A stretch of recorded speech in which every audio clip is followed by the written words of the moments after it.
또 이렇게 또 점점 더 줄어드네. 괜찮습니다. 네, 굉장히 분위기가 지난주와 다르게 또 많이 어둡게 했는데 괜찮습니까? 네, 반응이 여기는 좀 그렇고 이쪽 그렇고. 네, 하여튼 어쨌든 오늘 광고했던 내용들, 우리 순장 어바웃 순장 광고했던 우리 보은 형제님, 네, 미성은 자매님, 네, 되게 잘 짜신 것 같아요, 그죠? 근데 좀 마음에 좀 부담이 좀 되시나요? 네. 부담이 되시는구나. 부담 갖지 마시고 뭐 이렇게 숫자가 없나 보다 이렇게 생각하지 마시고 그냥 마음이 있으시면, 뭔가 양육 프로그램이 사실 우리가 아직 많이 하고 있지 않기 때문에 최근에 이제 생겨난 이제 양육 프로그램이니까 관심 있으시면 오셔서 함께 하나님 말씀 배우고, 또 안에 순장에 대해서 우리 순자님이 얼마나 잘 훌륭하게 잘 이거 세워가고 있는지를 한번 보시는 것도 좋은 시간이 될 거라 생각을 합니다. 또 시간적인 부담이 될 수도 있지만 그래도 함께 시간이 어떻게든 되는 대로 함께 신청하셔서 함께 들을 수 있었으면 좋겠습니다. 네, 오늘 우리에게 주시는 하나님의 말씀 함께 보겠습니다. 에베소서 5장 15절부터 21절까지 말씀입니다. 에베소서 5장 15절부터 21절까지 말씀을 우리 한 절씩, 우리 합독하겠습니다. 하나 전체를 다 15절부터 21절까지 함께 읽겠습니다. 시작. 그러므로 여러분은 어떻게 행할 것인지 주의 깊게 살펴 어리석은 사람들 같이 살지 말고 지혜로운 사람들 같이 사십시오. 세월을 아끼십시오. 때가 악합니다. 그러므로 지각 없는 사람이 되지 말고 주의 뜻이 무엇인지 분별하십시오. 또한 술에 취하지 마십시오. 잘못하면 방탕에 빠지기 쉽습니다. 오히려 성령으로 충만하게 되십시오. 여러분은 시와 찬미와 신령한 노래들로 서로 화답하고 마음으로 주께 찬송하며 우리 주 예수 그리스도의 이름으로 모든 일에 항상 하나님 아버지께 감사하고 그리스도를 경외함으로 서로 복종하십시오. 아멘. 자, 우리는 이제 지난주에 부르심을 받은 주의 자녀로 삼으셔서 이제 빛의 자녀로 부르신 그 하나님의 자녀가 되었다는 말씀을 함께 나누었습니다. 그래서 우리가 빛의 자녀로 살아가는 그 은혜의 자리로 부르심 받았기 때문에 이번 한 주간 아마 여러분의 삶 속에서 하나님을 어떻게 드러냈는지 저는 알 수 없지만 여러분 스스로가 자신에게 질문을 던지면서 대답을 할 수 있을 거라 생각을 합니다.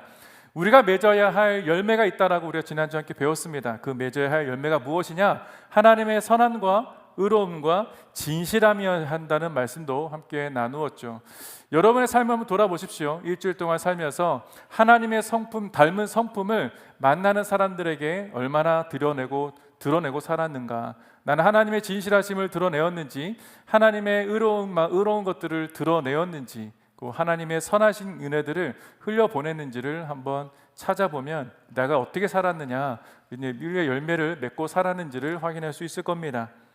자, 오늘은 빛의 자녀가 된 우리들이 맺을 열매를 위해서는 그렇다면 어떻게 해야 하냐, 어떻게 해야 한단 말이냐라는 자세한 말씀을 함께 나누고자 합니다. 근데 빛이 없는 상태는 무엇이냐? 우리 지난주에 배웠죠. 빛이 없는 상태, 어둠이라고 배웠습니다. 어둠은 빛이 없는 상태라고 배웠죠. 그러니까 우리들은 예수를 알기 전에 모두 어둠에 있었던, 어둠에 속했던 사람이었다라고 성경은 이야기합니다. 그러니까 어둠이라는 것은 바울이 이야기할 때, 바울이 볼 때는 더러운 죄, 더러운 것에 가득한 곳을 어둠이라고 얘기하지 않습니까? 그러니까 죄악 속에 세상에 물들어갔던 그 어두운 세상 속에 저와 여러분을 빛으로 부르셨다고 분명히 말씀하시기 때문에 우리가 예수 안에 있다는 사실은 우리가 빛을 받은 사람, 빛을 소유한 사람이라고 이야기하고 있는 것이죠.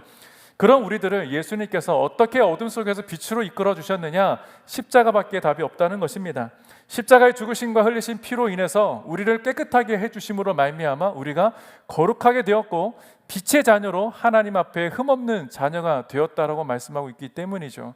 그것이 우리에게 굉장히 중요한 포인트입니다.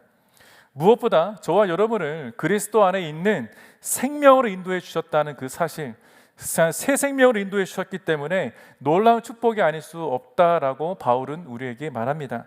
그래서 우리는 그 말씀을 귀 기울여 하는 것이죠.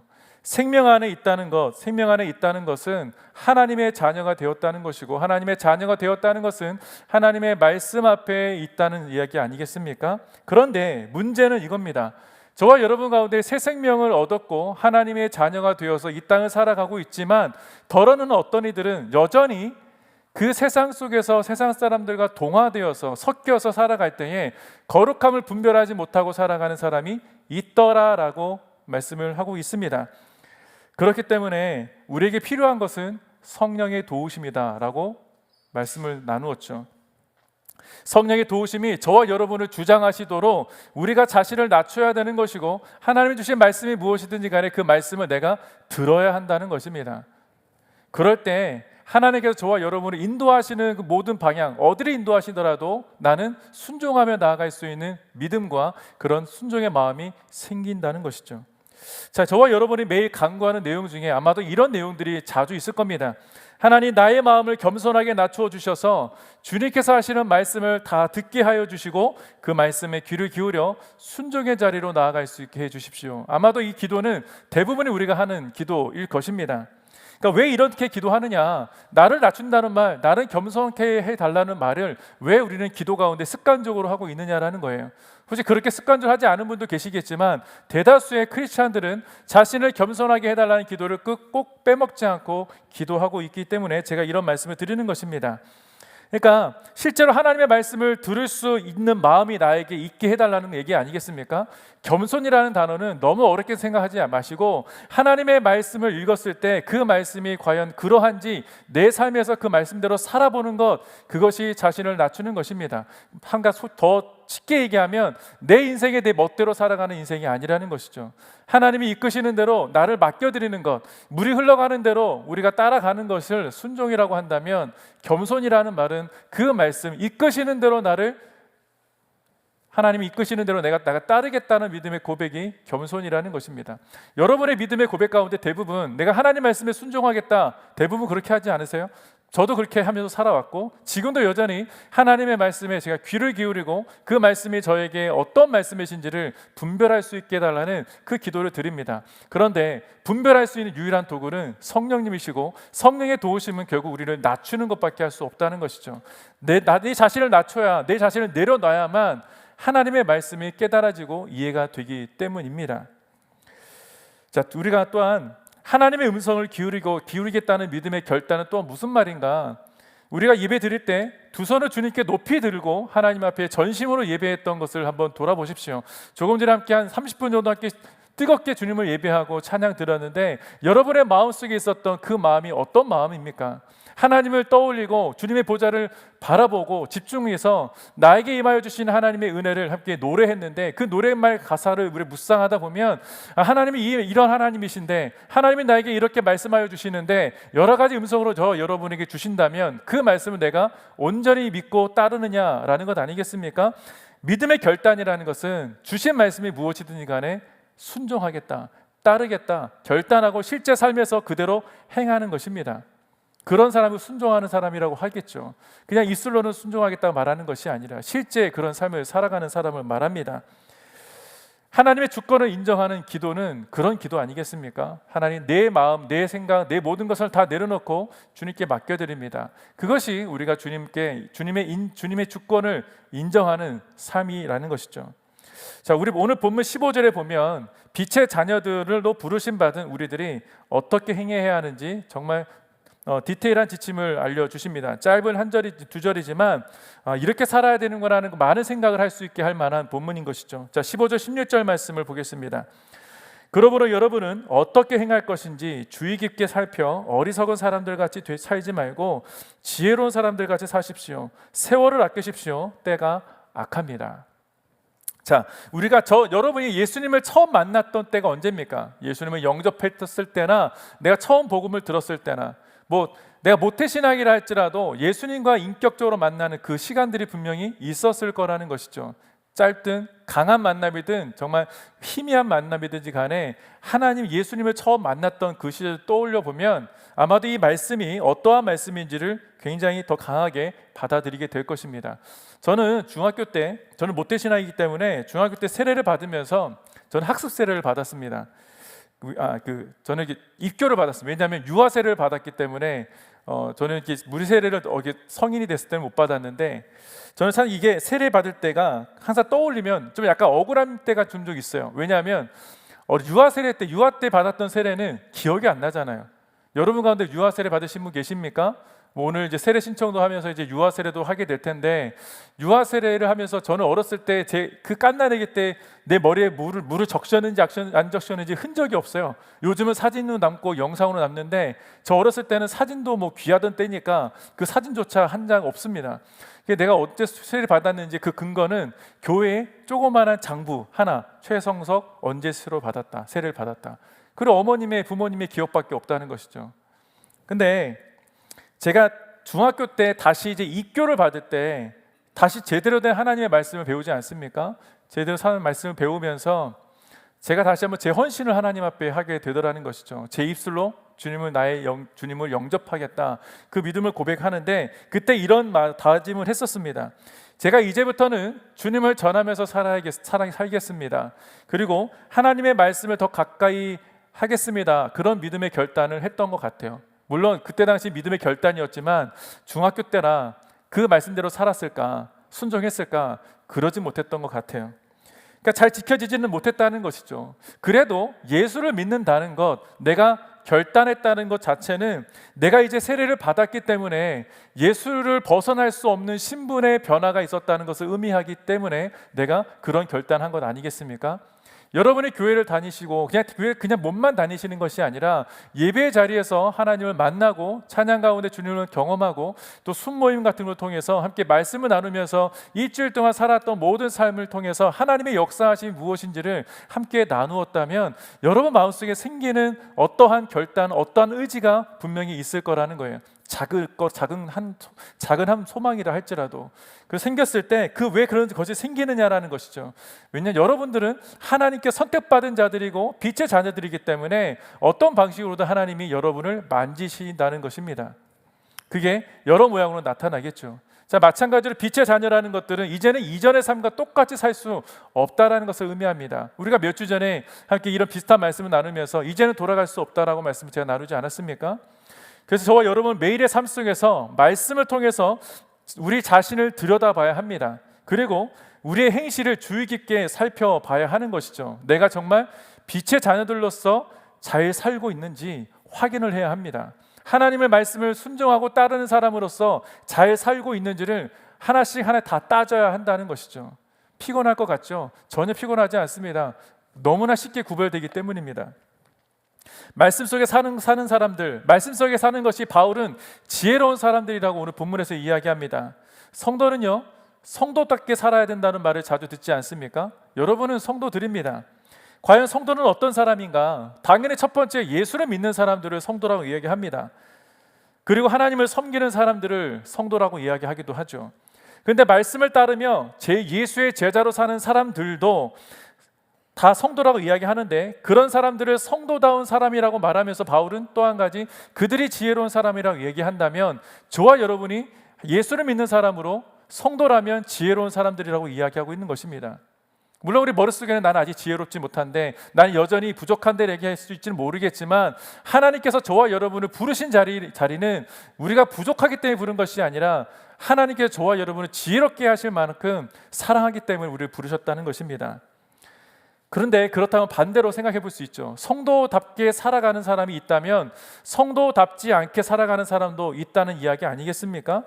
그러니까 바울은 그런 사람들을 가리켜서 지혜로운 사람이 아니라 어리석은 사람들이라고 이야기합니다.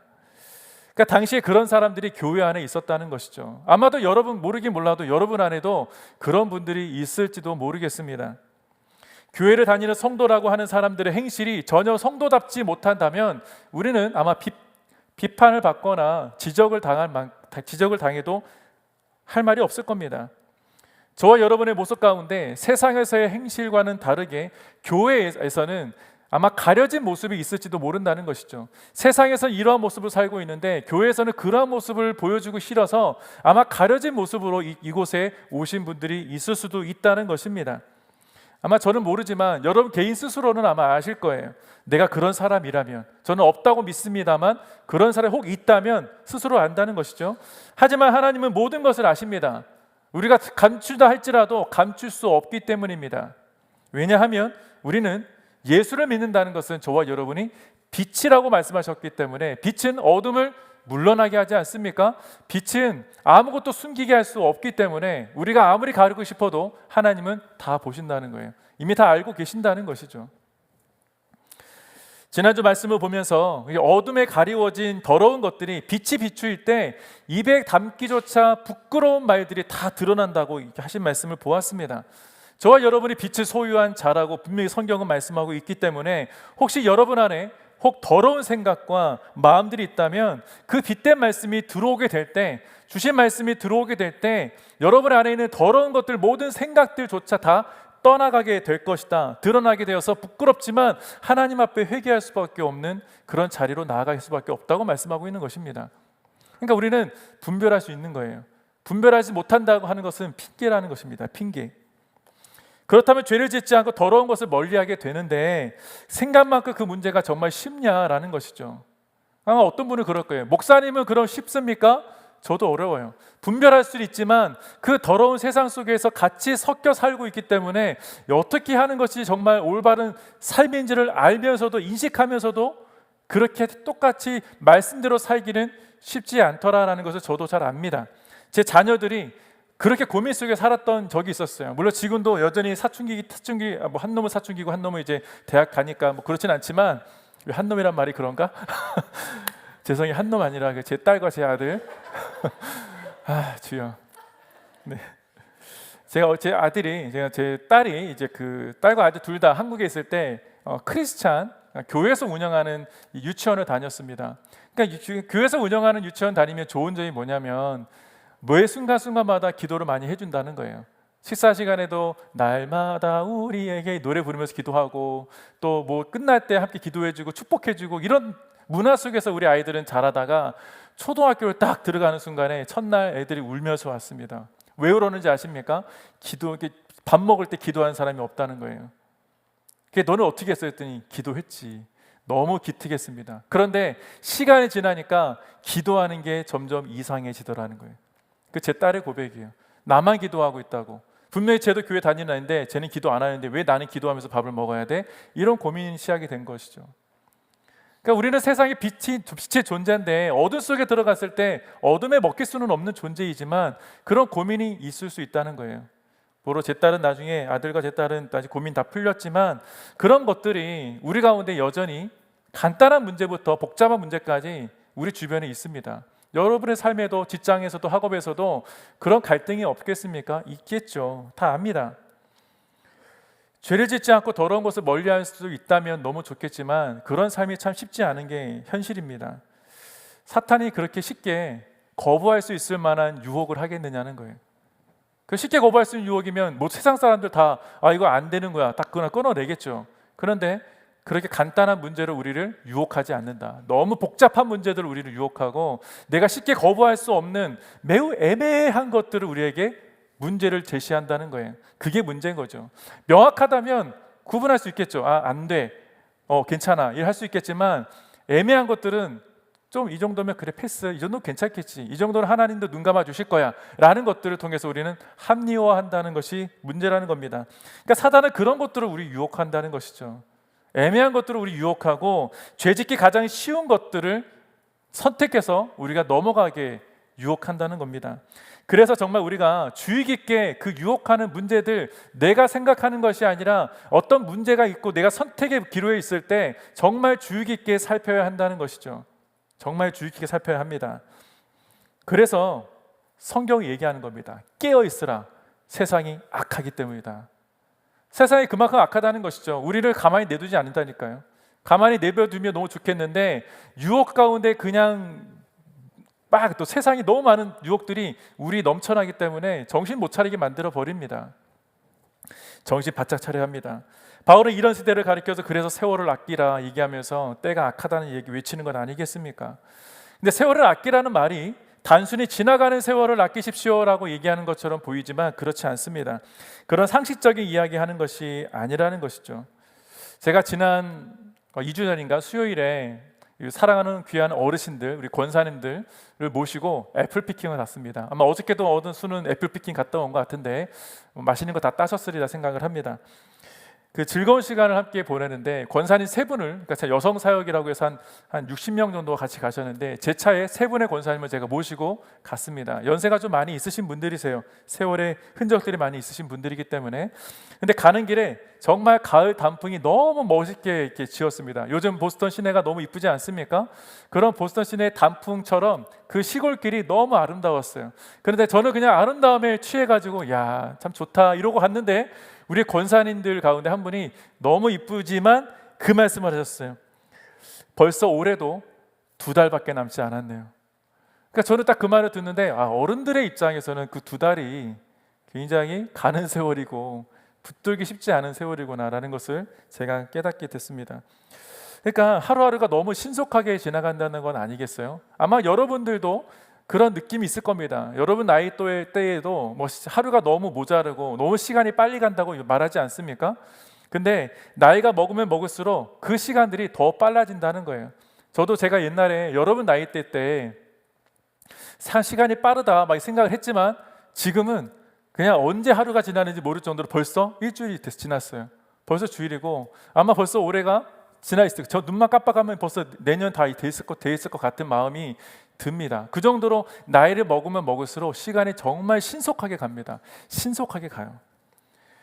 그러니까 참 얼마나 세월을 아껴야 되는지 좀 다시 한번 보게 되더라는 것이죠. 그런데 저는 어르신들의 그 말씀을 들으면서 제 머릿속에 불현듯 지나간 게 있다면 그거였어요. 물론 저 늘 언제나 생각했던 말씀이지만 이렇게 세월이 하루하루 빠르게 지나다가 내가 아무것도 해놓지 않으면 전 마지막 날 주님 나라 갔을 때 하나님 앞에 섰을 때 아무것도 한 게 없다라고 말한다면 너무 부끄럽다라는 생각을 하게 됐습니다. 너무 부끄럽다. 부끄러운 모습으로 주님을 만날 수 있겠구나. 이렇게 세월이 지나다 보면 아무것도 한 것도 없고 아무것도 남겨놓은 것도 없이 가는 순간에 하나님 앞에 참 부끄러워서 내가 어떻게 주님 나라 가겠느냐 그런 마음이 들더라고요. 그만큼 가는 세월을 우리는 아무도 막을 수 없기 때문에 순간순간을 최선을 다해서 살아야 한다는 것입니다. 그 당연한 이야기죠. 근데 무엇보다 그 하루하루 순간순간을 제대로 살아가면서 그 순간마다 하나님과 동행하는 것이 얼마나 소중한 일인지를, 중요한 일인지를 우리는 깨달아야 합니다. 주님과 동행하는 시간을 보내고 있다면 여러분 머릿속에 잡생각이 들어오겠습니까? 엉뚱한 생각이 들어오겠냐는 것이죠. 주님과 동행하는 그 순간 소중한 사람과의 시간을 함께 보내는데 다른 생각을 할 시간이 어디 있겠습니까? 자, 예를 들어 보면 여러분들이 연애를 하고 있다고 생각해 보십시오. 아직 연애하지 못하신 분 연애하게 되기를 축복합니다. 연애를 하고 있다면 그 소중한 사람, 그 소중한 한 사람께 집중하기 위해서 그 사람이 하는 한마디 한마디를 열심히 듣겠습니까? 안 듣겠습니까? 열심히 듣겠죠. 저도 옛날에 그 연애할 때 가끔 딴 생각할 때가 있어요. 대화하다가 그러면 뭐 상대방의 여자가 얼마나 화를 내는지 몰라요. 내 말에 집중하고 있냐고 툭툭 치면서. 그 정도로 우리는 하나님과 동행하는 그 시간에 다른 생각을 너무 많이 하고 있다라는 것이죠. 말씀으로 숨막게 되는 이 시간이 우리 가운데 얼마 남지 않았다는 것을 말합니다. 하나님과 말씀 앞에 함께 있는 시간이 그렇게 많은 것 같지만 생각 외로 많지 않아요. 여러분의 자는 시간 다 빼보십시오. 과학자들이 말하기에 얼마나 남아있는지 너무 짧은 시간이라고 이야기할 정도로 매우 짧다고 이야기합니다. 인생은 하나님의 말씀으로 충만하게 되는 시간도 없는데 그런 악한 것을 생각할 겨를이 어디 있냐라는 것 아니겠습니까? 그렇기 때문에 세월을 아껴야 하는 이유는 뒤에 나오는 때가 악하다는 그 말씀과 연결이 되는 것입니다. 문자적 의미로는요, 악한 세상이 판을 치는 세상이기 때문에 그 악으로부터 지켜낼 수 있도록 하나님과 늘 가까이 거하라는 것 아니겠습니까? 그러니까 하나님과 머무는 시간을 더 많이 가지라는 이야기입니다. 여러분의 일주일의 삶을 돌아보거나 혹은 하루의 일과를 전체 한번 돌아보시면 그 하루 일과 중에 하나님과 동행하는 시간이 얼마나 됩니까? 여러분 큐티 하시나요? 큐티하는 그 짧은 시간 30분 혹은 길게는 1시간 정도 하실 텐데 그 30분에서 1시간 동안 하나님과 동행하면서 오늘 하루 중에 다 끝냈다라고 숙제해버리듯이 해버리느냐, 아니면 그 말씀이 30분 하는 말씀 집중하든지 1시간에 집중하든지 그 큐티를 통해서 이 하루 온종일 하나님의 말씀을 읊조리면서 내가 하루를 보내느냐는 다른 것 아니겠습니까? 그 말씀을 하고 있는 거예요. 영적인 의미로 해석해 본다면 저와 여러분을 빛으로 부르신 이유가 악한 이 땅에 사는 세상 사람들에게 여러분을 통해서 예수 그리스도의 흔적들을 하나님의 은혜로 흘려 보내야 한다는 것을 이야기합니다. 여러분의 행실 가운데 예수 닮은 모습이 나타나야 하는 것이죠. 여러분이 무엇을 하든지 간에, 자, 문자적으로든 영적으로든 해석의 차이는 거의 없습니다만, 다만 바울 시대보다 더 인생을 헛된 곳에 보내기에 너무나 충만한 곳이 지금 이 시대 아닙니까? 제가 어렸을 때만 해도 지금 놀 게 별로 없었어요. 그냥 50원짜리 넣고 게임기 뿅뿅뿅 하는 게임기가 다였지, 요즘은 집에서도 다 할 수 있고 핸드폰으로도 할 수 있고 시간을 보낼 수 있는 게 얼마나 많이 있습니까? 가만히 앉아 있다가 넷플릭스 한 편 보면 시간이 뚝딱 가는 거예요. 또 넷플릭스가 한 편만 보게 합니까? 또 계속 보게 만들어주지 않습니까? 유튜브는 어떻습니까? 유튜브는 더 할 겁니다. 계속 내가 검색했던 알고리즘을 타고 쭉쭉쭉 나오잖아요. 왠지 내가 찾고 싶은 제목들이 앞에 있어. 내용은 그렇지 않을지라도 그 제목을 보고 들어가는 겁니다. 저희들 가운데 AI 사업하시는 분도 계시고 AI 관련된 전공하시는 분들, 개발자들 계시는 걸로 알고 있는데, 여러분들 가운데 정말 하나님의 선한 것들을 그 가운데 정말 이뤄낼 수 있기를 저는 바랍니다. 그 안에 하나님의 선한 것을 심어주세요. 그렇게 영적인 아무런 의미 없는 곳에, 허비할 수 있는 곳에 살아가는 이 시대에 우리가 살고 있다는 것을 분명하기 때문에 저와 여러분에게 맡겨주신 그 성도된 빛의 사명을 저는 온전히 감당할 수 있기를 축복합니다. 여러분이 있는 현장에서, 가정이든 직장이든 그곳에서 그 빛의 자녀로서의 행실을 똑바로 하셔서 정말 이 세대가 너무 악하다면 그 악한 세대의 소망이 되시는 하나님을 여러분의 삶을 통해서 흘려보내시기를 바랍니다. 그렇게 우리들은요, 더욱 주님의 뜻이 무엇인지를 늘 말씀과 씨름해야 합니다. 말씀과 씨름하면서 이 시대를 보는 안목을 넓히셔야 돼요. 책만 보지 마시고 말씀을 좀 많이 피십시오. 책을 많이 보면 물론 인생이 넓혀진다고 하죠. 성경을 보면 지혜가 있게 됩니다. 여러분, 성경을 많이 보시고 책도 많이 읽어야 되겠지만 세상을 보는 안목은 성경에 다 기록되어져 있습니다. 17절 18절 말씀을 보겠습니다. 17절 18절.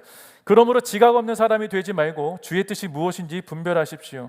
또한 술에 취하지 마십시오. 잘못하면 방탕에 빠지기 쉽습니다. 오히려 성령으로 충만하게 되십시오. 아멘. 자, 바울이 전하는 메시지는 너무나 분명하죠. 우리들이 하나님의 자녀가 되었고 예수님이 말씀하시기 너희는 이제 종이 아니라 친구라고 불러주겠다고, 친구라고 하겠다고 말씀하셨던 것처럼, 우리가 지난주 요한복음을 통해 나누었던 말씀대로 주님은 아버지께 들은 모든 것을 우리에게 알려주시겠다, 그래서 친구라고 부르겠다라고 말씀하셨던 것을 기억해 보신다면 하나님의 뜻이 무엇인지를 알 수 있느냐 없느냐, 알 수 있다라고 말씀하시는 것입니다. 여러분, 예수님을 믿으십니까? 우리는 믿는다고 고백하는 사람들이 모인 자리 아닙니까? 내가 예수를 믿는다면 예수님께서 하나님께 들었던 말씀을, 음성들을 여러분에게 들려주시겠다고, 알려주시겠다고 하시는 것이죠. 그러니까 바울이 전하는 메시지는 하나님의 말씀을 읽을 때 내가 이해하지 못하게 하시는 것이 아니라 이해되게 해주시겠다고 말씀하시는 것과 같다는 거예요. 내 인생의 많은 문제들이 아직 해소가 되지 않습니다. 아직 해결되지 않고 여전히 헛갈릴 부분이 많이 있죠. 내가 가는 길이 맞는지, 내가 선택한 것이 맞는지 헛갈릴 때가 있습니다. 저도 그런 삶을 살았기 때문에 어떤 마음인지 알아요. 그런데 내가 하나님 앞에 기도하지 않고 결정한 것과 내가 하나님께 기도해서 응답받고 결정한 것에는 너무나 큰 차이가 있다는 것이죠. 내가 결정하면 어려운 길을 가게 됩니다. 물론 처음엔 너무 쉬워 보입니다. 저도 사업을 해봤고 직장생활을 해봤는데, 저는 직장생활할 때, 사업할 때 단 한 번도 하나님을 선택한 적이 없었어요. 세상 사람들이 말하는 대로 성공의 길이라면 이 길이 맞다고 쫓아갔던 길이 있었습니다. 그런데 너무나 굴곡이 심했습니다. 너무 굴곡이 심했어요. 돌아오기도 너무 어려웠습니다. 돌아오는 길이 어딘지조차 모를 정도로 너무 멀리 가게 되더라는 거예요. 근데 하나님께서 원하시는 길을 선택하는 순간에 너무나 길이 신속하더라는 거죠. 제가 하나님께 돌아오고 나서 하나님 원하시는 길이라는 것을 확신 속에 그 길을 걸어갔더니 너무나 길을 명확하게 보여주시더라는 겁니다. 제가 이 시간 짧은 시간이기 때문에 다 말씀을 못 드리지만 여러분의 인생에도 그런 여러 가지 많은 선택의 기로가 계속 있잖아요. 오늘 선택했으면 내일 또 다른 선택이 우리 앞에 기다리고 있습니다. 산 넘어 산이라는 말이 거기서 나오지 않습니까? 그 산 넘어 산에 있을 때 내가 또 다른 막힌 담이 있고 너무 높은 산에 있을 때 내 경험으로 그것을 넘을 거냐, 아니면 하나님의 지혜로 혹은 그 넘어본 사람을 통해서 넘어갈 거냐는 너무나 다르잖아요. 하나님은 우리 인생을 다 계획하셨고 다 구축해 놓으신 분이십니다. 하나님보다 더 완벽하시고 더 완벽한 계획을 갖고 계신 분이 누구십니까? 없습니다. 당연히 하나님을 의지하게 되는 것이고 소망을 발견하게 되는 것이죠. 함께 동행하면 그 길이 쉽다고요. 그게 지각이 있는 사람이라고 말을 합니다. 지각 없는 사람이 되지 말라 얘기하는 것을 거기죠. 주님의 뜻을 알 수 없다고 핑계를 댈 수 없다는 것입니다. 여러분 아무리 핑계 대 보십시오. 여러분 눈이 있고 말씀을 볼 수 있다면 저보다 여러분이 더 똑똑하시잖아요. 저보다 더 가방끈 기시잖아요. 그러면 말씀을 읽으면 이 말씀이 어떠한지는 대충이라도 알지 않습니까? 근데 대충이 아니라 분명하게 알게 해주신다는 거예요. 성령님께서 하나님의 뜻이 어디에 있는지 분별할 수 있는 가장 최고의 계신 이 성경을 우리들에게 주셨기 때문에 우리는 하나님의 뜻이 어디에 있는지를 너무나 잘 알고 있다는 겁니다. 그러니까 핑계할 수 없어요. 하지만 성경을 아무리 가까이 하고 읽어도 깨닫지 못하게 될 때가 있습니다. 아무리 공부를 많이 했어도 분별하기 어려울 때가 있는 것이 우리의 인생이에요. 왜냐하면 성경에 여러분의 인생에 하나하나 다 모든 것을 기록해 놓고 있느냐? 그렇지 않기 때문이죠. 그렇기 때문에 바울은요 성령으로 충만하라는 말을 합니다. 여러분 성령 충만하십니까? 우리 믿음으로 아멘 해야 된다고 믿습니다. 성령 충만해 주는 가장 큰 유익이 뭐냐? 하나님의 말씀을 읽었을 때 그 말씀이 내 삶과 무슨 관계가 있는지를 깨닫게 해주시는 유익이 있다는 거예요. 유익한 것으로 끝나는 게 아니라 여러분의 삶을 책임지시는 하나님의 흔적, 증거라는 것입니다. 그게 성령님이세요. 왜 성령을 그냥 우리에게 주셨느냐? 왜 선물로 우리에게 주셨느냐?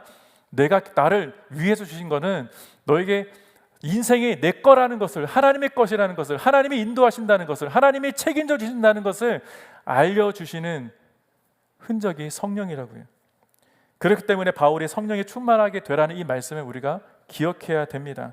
술에 취하지 말라는 말과 대비하여서 전하고 있는 바울입니다. 술에 취해 보신 분들 계십니까? 여러분들 가도 술 마셔보신 적 있으시죠? 다만 대부분 하면 안 되겠구나. 그래도 경험이 있으신 분도 있을 거고 대부분은 없을 거라고 생각합니다. 그런데 술은 드셔보신 분은 아시겠지만 술은 우리의 지각을 마비시켜버리지 않습니까? 지각이 뭐냐? 우리의 생각을 조정한다는 얘기죠. 내가 내 생각을 내가 조정하는 게 아니라 술의 도움으로, 술의 힘으로 조정당할 수 있다는 거예요. 저도 젊은 시절에 실수를 많이 했습니다. 저는 어렸을 때 그 소위 말하는 그 젊은 20대 초 때는 막 열정이 넘쳐서 막 이렇게 막 있지 않습니까? 막 이걸 조절하지 못하는. 그러다 보니까 어떤 큰 문제를 만나고, 특히 저는 좀 여자에 약했던 것 같아요. 지금 제 아내는 아니지만 제 첫사랑은 아니지만 대학교 처음 들어갔을 때 만났던 그 여자친구와의 헤어짐은 저에게 굉장히 큰 아픔이었던 것 같습니다. 그때 당시 유행했던 노래가 뭔지 아세요? 전람회의 취중진담이었습니다. 예, 취중진담 아세요? 예, 그때 한참 막 유행했을 때입니다. 처음 막 발표되고 난리 났을 때. 취중진담이라는 노래를 막 노래방에서 막 불러대는 거예요. 그냥 막 술을 못 마시지. 그래도 이걸 어떻게든 이 마음을 흘려보내고 싶지. 괜히 마음 열지 않는 여자한테 보여주겠다고 이 취중진담의 노래 전화 잡고 붙들고 노래하고 있질 않나. 그런 것들을 어처구니 없는 일을 보여주는 것이죠. 내 힘으로 할 수 없었습니다. 내 힘으로 도저히 난 그런 용기가 나는 사람도 아니고, 그 당시는 제가 여러분들 앞에 이 앞에 서서 말씀을 전한다는 것도 있을 수 없었던 굉장히 제가 소심한 사람이었어요. 이렇게 전하는 건 기적입니다. 그런데 어쨌든 믿든지 말든지 저는 되게 소심한 사람이었어요. 그런데 그 당시에 그렇게 어떻게 고백할 수 있었느냐? 이런 것들을 의지하지 않고서는 내 제정신을 할 수 없기 때문에 그것을 의지하는 건 아니겠습니까?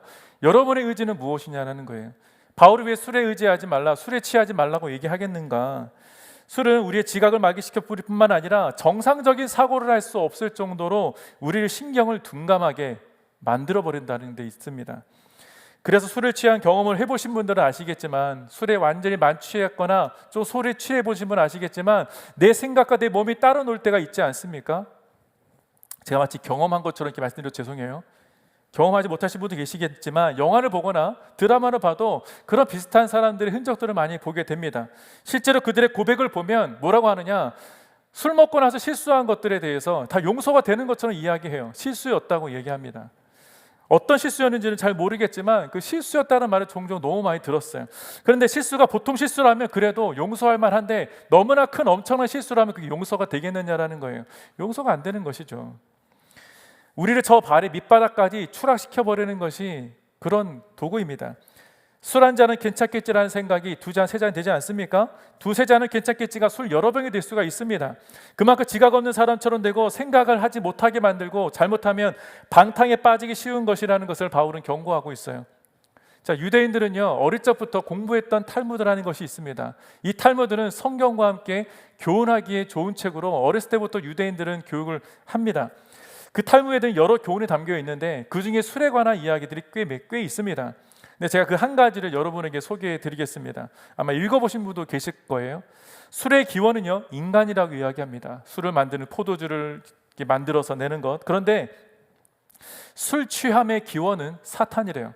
왜 그런가? 인간들이 포도주를, 잘 익은 포도를 가지고 따서 이렇게 숙성시켜서 이렇게 물을, 아름다운 물, 먹기 좋은 물을 만들었는데 그걸 먹으니까 기분이 좋더래요. 그래서 사탄이 그래, 저기다가 내가 저걸 취해서 더 좋은 거를 만들어야겠다. 그 좋은 게 뭐겠습니까? 우리 유혹할 만한 것이죠. 그래서 양과 사자와 원숭이와 돼지의 피를 갈아가지고 거기다 넣었답니다. 넣어서 그 포도나무 땅에 거름을 주어서 인간의 그 포도주를 마셨을 때 취하게 된다는 거예요. 그래서 술 취함에는 4단계가 있다고 합니다. 술 첫 한 잔에, 첫 번째 단계 술 첫 한 잔에 양처럼 온순해지고 유순해지며 상냥해진다고 합니다. 그러니까 술 한 잔 먹으면 그냥 모든 게 다 순종적이 된다는 거예요. 그래, 한번 해봐. 이게 순종이 된다는 것이죠. 두 번째 잔에, 두 번째 단계, 사자처럼 용맹스러워지며 목소리도 커지고 용감해지고 오만해지기 시작한다고 합니다. 그러니까 괜히 용감해지는 거예요. 원래 아이였던 사람이 이가 돼버리는 것이죠. 그렇게 된다는 겁니다. 자, 세 번째 단계, 세 번째 잔에 절제를 잃게 되면서 원숭이처럼 경망스럽고 자기도 모르게 춤을 추고 노래하면서 우스꽝스러운 광대처럼 변한다고 합니다. 마지막 네 번째 단계, 네 번째 잔은 만취하게 되어서 자기를 추스르지 못하게 되는데 돼지처럼 추잡해져서 아무데나 토하고 아무 곳에서나 잠을 자며 자기의 생각과 따로 주체할 수 없게 되어 인간의 존엄성마저 잊어버리게 된다는 교훈입니다. 그러니까 이게 술은 우리를 지나친 욕망에 사로잡히게 만드는 도구가 되어서 결국 우리를 방탕하게 만들고 망하는 길로 인도한다는 것을 경고하고 있는 것이죠. 그렇기 때문에 성경은요, 오히려 예수로 충만하라, 성령으로 오히려 충만하라고 우리에게 말씀하고 있는 것입니다. 성령의 충만은 지난 몇 주 동안 계속 이야기를 나누었던 내용입니다. 더 많은 설명을 드리지는 않겠지만 성령의 충만을 받게 되면 우리는 술 취함과는 반대로 하나님의 뜻을 분명하게 선명하게 듣게 된다는 것이에요. 선명하게 듣게 되고 하나님의 뜻을 분별하게 되는 것뿐만 아니라 무엇보다 하나님의 말씀을 통해서 내 삶을, 그리고 내 삶과 이 세상의 여러 가지 많은 이슈들을 해석해낼 수 있더라는 것입니다. 그렇기 때문에 무엇보다 다음 19절부터 21절까지 말씀이 우리의 삶 가운데 즐거운 삶을 주게 된다는 것을 이야기합니다. 자, 19절부터 21절 말씀을 보겠습니다. 여러분은 시와 찬미와 신령한 노래들로 서로 화답하고 마음으로 주께 찬송하며 우리 주 예수 그리스도의 이름으로 모든 일에 항상 하나님 아버지께 감사하고 그리스도를 경외함으로 서로 복종하십시오. 아멘. 자, 성령으로 충만한 사람들, 곧 하나님의 빛의 자녀들이 함께 부르게 될 노래들이 있다라고 이야기합니다. 이 본문을 가지고 오늘 제목을 잡게 되었는데 저와 여러분이 불러야 할 새 노래가 있다는 것이죠. 우리가 함께 불러야 될 새 노래가 있는데 그 노래는 세상 노래도 아니고 술에 취하여 무엇을 노래하는지 모르면서 부르는 노래들이 아니라 예배의 대상이 되시는 우리가 아는 하나님에 대해서 부르는 노래라는 것입니다. 여러분의 입술을 통해서 여러분의 마음의 감동을 따라 부르는 노래, 그 모든 것들이 하나님을 찬양하는 노래가 우리가 함께 불러야 될 노래라는 것이죠. 그러니까 먼저 빛의 자녀들이 불러야 할 첫 번째 노래는 시라고 이야기합니다. 사실 시는요, 노래가 될 수도 있고 그냥 말처럼 시처럼 읊조리는 것이 될 수도 있습니다. 악기로 연주하는 것이 될 수도 있겠죠. 그냥 우리의 입술로 고백하는 것도, 하나님을 향한 고백도 이 노래라고 할 수, 시라고 할 수 있습니다. 어쨌든 시로 하나님을 찬양하라는 것이죠. 시편의 가장 대표적일 것입니다. 여기서 말하는 시는 시편을 가지고 이야기하는 것인데 시편 1편부터 150편까지 모든 것이 다 하나님을 찬양하는 노래의 집 아닙니까? 그 중에 가장 대표적으로 얘기할 수 있는 것은 시편 150편입니다. 시편 150편 말씀은 좀 길지만 제가 빠르게 여러분 읽어드리겠습니다. 잘 보십시오. 여호와를 찬양하라. 그분의 성소에서 하나님을 찬양하라. 그분의 능력이 머무는 하늘에서 여호와를 찬양하라. 그분의 놀라운 일들을 두고 여호와를 찬양하라. 그분은 한없이 위대하시니 그것을 따라 여호와를 찬양하라. 나팔소로로 여호와를 찬양하라. 하프와 수금으로 여호와를 찬양하라. 탬버린을 치고 춤을 추며 여호와를 찬양하라. 현악기와 오르간으로 여호와를 찬양하라. 큰 소리 나는 심벌주로 여호와를 찬양하며 심벌지의 높은 소리로 여호와를 찬양하라. 호흡이 있는 모든 것들은 여호와를 찬양하라. 여호와를 찬양하라. 아멘. 자, 이 시편은 성령 충만한 사람들이 함께 모여서 예배드리는 모습을 잘 묘사하고 있습니다. 모든 악기, 모든 영혼들이 함께 주님 앞에 모든 것들을 다해서 주님을 예배 드린다는 것 아니겠습니까? 제가 예전에 한번 그런 예화를 들었었던 것 같아요. 아마 들으신 분도 계시고 못 들으신 분도 계실 텐데, 저는 여러분들 가운데 아마 이렇게 어디 버클리 음대에 다닌 친구도 있겠지만, 제가 한국에 있을 때 어느 선교사님을 돕기 위해서 선교지를 갔다가 그 자리에서 이제 순교하신 세 분의 이 추모 예배가 한번 있었습니다. 그 추모 예배 때 그분이 찬양을 하시는 분이었기 때문에 저 많은 찬양 사역자들, CCM 사역자들 다 모여서 그분을 추모하기 위해서 함께 하나님을 예배했던 그 자리에 간 적이 있었습니다. 그 자리에 갔는데 많은 사람들이 보통은 이제 찬양이고 하나님을 높여드리는 거니까 노래를 주로 하고 연주를 주로 하겠죠. 근데 한 분이 굉장히 특이하신 두 분이 나왔으면, 한 분이 아니라 두 분이 나왔습니다. 한 분은 팝핀이었어요. 춤을 추는 거. 여기서 막 이렇게, 저는 그냥 힙합 댄스가 아니라 그 뭐죠? 요즘 막 이렇게 다리 꼬고 막 이상하게 막 이렇게 빙글빙글 도는 거 있지 않습니까? 뭐라 가죠 그게? 잘 모르시는구나. 비보잉. 예, 비보잉 하면서 하나님을 노래하고 하나님을 찬양하는 모습을 보여줬습니다. 근데 그걸 보니까 그래, 그것도 이해할 수 있다 생각을 했어요. 워십 댄스라는 게 있으니까. 그런데 또 한 분이 나중에 나왔는데 그분은 DJ 하셨던 분입니다. DJ잉을 하시는 거예요. 이렇게 두 개의 판을 두고 삐끼 하면서 이제 하나님을 노래하는 찬양의 단어들을 가지고 하나님은 전심 이렇게 하는데, 저는 저게 어떻게 찬양이 될까? 머릿속에 막 혼미해졌습니다. 분별하기가 어려웠던 거예요. 저게 어떻게 찬양이 될까? 그런데 그의 고백을 통해 제가 많이 깨졌습니다. 그가 고백한 게 뭐냐면, 거기에 많은 어르신들이 있었는데 그분이 다 끝나고 나서 마이크 잡고 이렇게 얘기합니다. 아마 여기 어르신들 많이 계실 텐데 많이 불편하실 거라고 저는 생각을 합니다. 그런데 제가 할 수 있는 것은 이거밖에 없습니다. 제가 할 수 있는 것으로 하나님을 예배하는 도구로서 이걸 드립니다. 저는 그 얘기 들으면서 하나님을 예배하는 도구가 따로 있지 않다. 내가 도구고 내가 할 수 있는 것을 하나님을 예배할 수 있다면 그것이 찬양이지 않겠느냐라는 것이죠. 시편의 150편의 전체 이야기, 악기가 다 기록되어 있지는 않지만 여러분이 할 수 있는 모든 것들로 하나님을 찬양하는 것, 그게 성령 충만 아니겠습니까?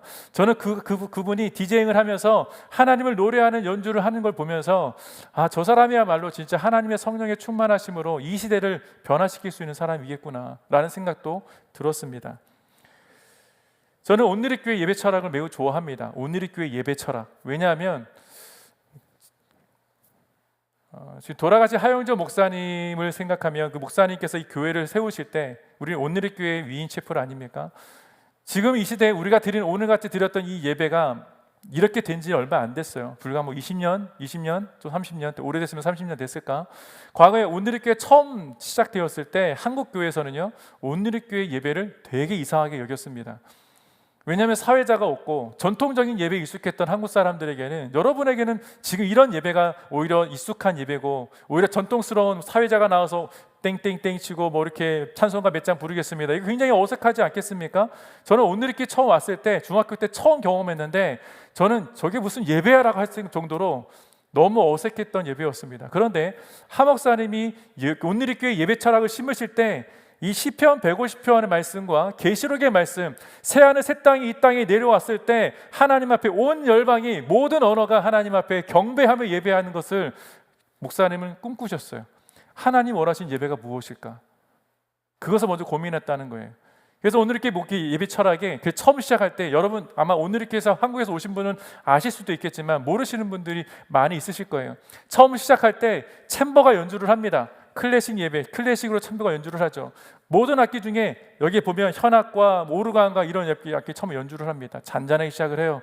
그러고 점점 성가대가 합류하게 되고 예배 인도자가 그때 찬양이 싱어들이 함께하게 되고 모든 회중들이 함께 찬양하는 것으로 앞에 찬양 시간이 끝나게 됩니다.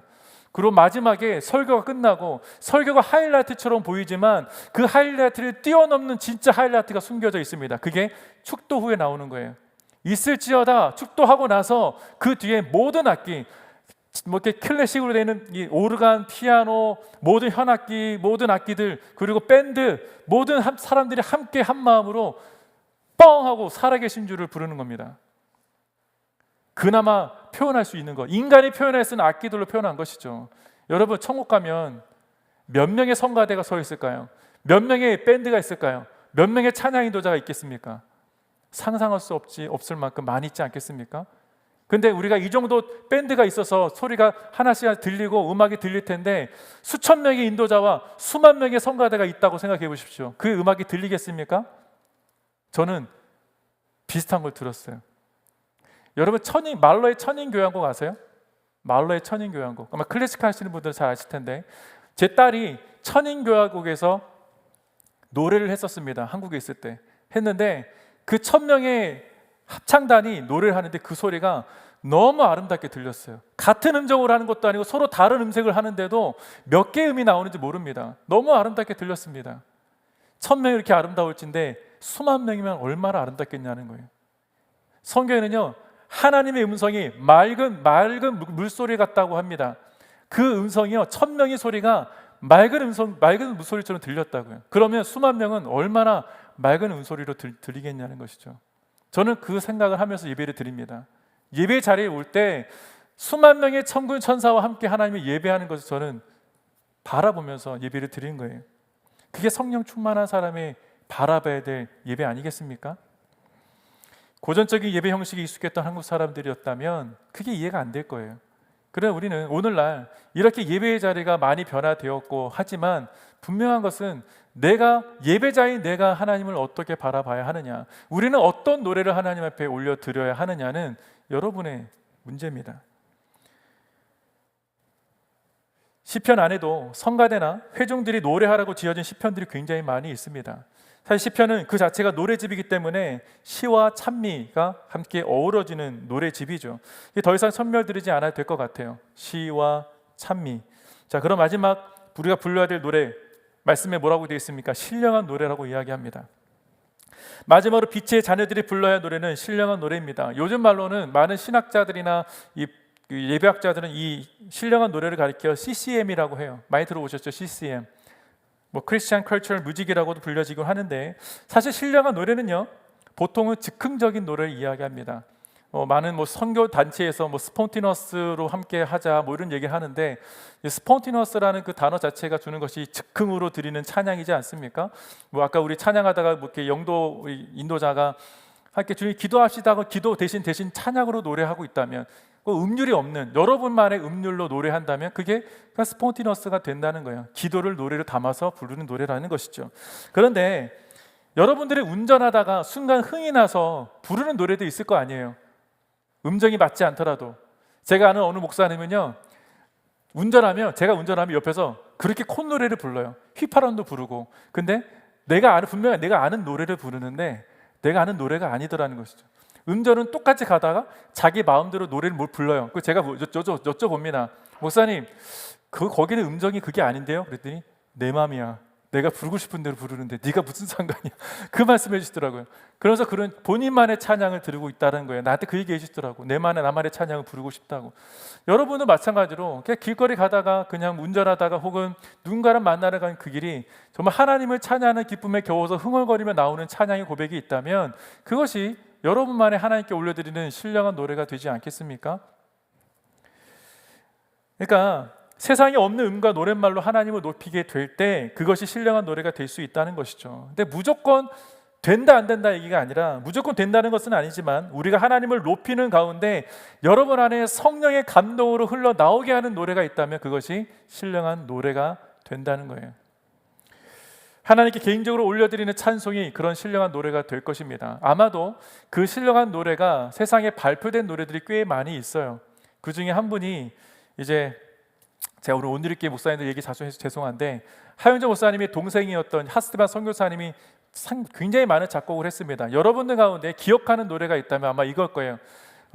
그 십자가의 길 순교자의 상, 내 마음의 주를 향한 사랑이, 이 노래 아시죠? 하나님의 사랑이 영원히 함께하리. 네, 아마 알 거예요. 그런 노래들, 완 하나님께로 더 가까이 갑니다, 이런 노래, 이게 다 하스테반 선교사님이 통해 나온 노래인데, 하스테반 선교사님이 음악을 할 수 있느냐? 전혀 음악을 못 하시는 분입니다. 도레미파 솔라시도도 모르고 피아노 칠지도 모르시는 분이에요. 기도하다가 흘러나오는 노래를 옆에 있는, 그분이 경배와 찬양을 창립하신 분이시잖아요. 옆에 있는 반주자가 듣다가 바로 적은 거예요. 그래서 발표된 노래들이 그런 노래들입니다. 저는 그 노래, 그런 분들이 성령의 감동으로 흘러나오는 노래들이 그분만이니까 그렇지 않아요.